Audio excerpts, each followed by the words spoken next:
मोरे घर पनिया पिलाई दी है जान गे, कफन ओढ़ाई दी है टूटत ही जब प्राण गे। मोरे घर पनिया पिलाई दी है जान गे, कफन ओढ़ाई दी है टूटत ही जब प्राण गे।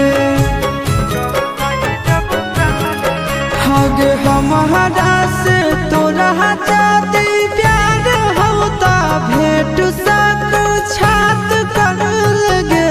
हगे सोनाया रावा हो भरती पटनवा में आके मुलाकात कर लगे। हगे सोनाया रावा हो भरती पटनवा में आके मुलाकात कर लगे।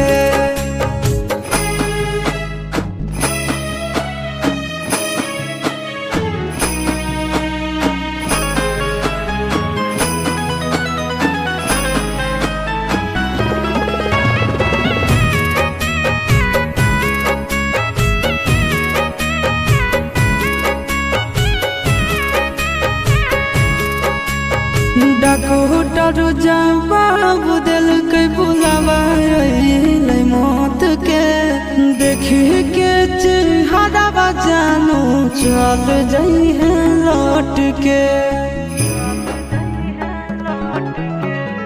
डॉक्टर जवाब दिल के बुलावा मौत के, देखी के चेहरा जानू चल जाई है लौट के। आगे अमन आलम दिलहाया शिश नंदन से योगी विषवा घात कर लगे।